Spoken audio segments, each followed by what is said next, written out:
This is Jonathan Reese's final speech during a special occasion graduation speech. These are my 6 kind of adults. Kidding. There's some goofballs, but they're here ready to listen. Okay. For those of you who don't know me, my name is Jonathan Reese, but nobody actually calls me that unless I did something really stupid and my mother is mad at me. So most people just call me JD. I wanted to thank all of you for being here tonight, friends, family, staff, because this doesn't actually feel real to me yet. Being back here, being back at my second home, knowing that we're all on our way out here pretty soon. But I remember one of my favorite teachers, Mr. Lanza, talking about how he remembered important moments. He talked about how when he walked down the aisle at his wedding, that he made it a point to remember every single thing from that moment. How he was standing, how he felt, what the room smelled like. And now he has that memory with him to this day. So I understand that none of us are getting married today, or at least I hope not, maybe not, I don't know. But try and remember where you're sitting. Try and remember who you're next to.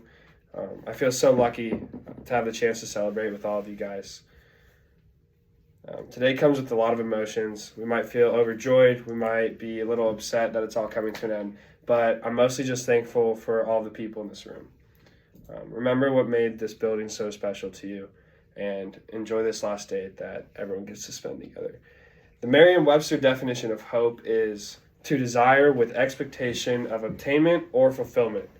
A wise man once told me that hope is a dangerous game because while it has the power to guide you through your difficulties, through some of the biggest storms, when it's stripped away from us, we're left in a darkness that feels impossible to find a way out of.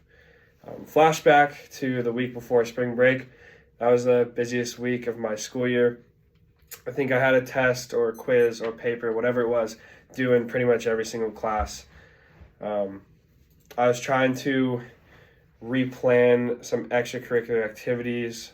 This was like the 3rd time I was trying to plan it, so I was frustrated. I had some stuff going on with my friends. I also had a lot of problems going on at home. So I'm really good at putting on a smile and just telling people that I'm fine. But everything really came crashing down this week. I found myself either complaining about what was going on in the present, or I was just stuck talking about the future and looking forward to it. Don't worry, break is coming up. Or, yeah, bro, it's going to be the best week. Or, hey, at least we have prom. I can't wait for this week to be over. And I didn't really care about what was going on around me. I stopped giving school my best effort. I was just trying to survive the week. I stopped asking people the important questions, and I really just wanted to be left alone. So I stopped lifting other people up, and I was really just worried about me. I'd placed all of my hope in spring break. It was really the only thing that me and my friends were talking about every time I saw them, and I'd hyped it up so much that it took priority over a lot of things. Well, we were finally all packed, hugged my parents goodbye, was literally about to walk out the door, then I got a phone call. And all of that kind of came crashing down because my spring break got canceled. Hope is a dangerous game.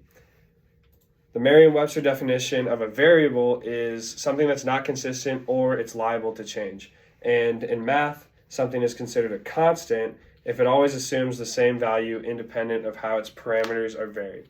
So this week before spring break was the first taste I had of an overload of variables.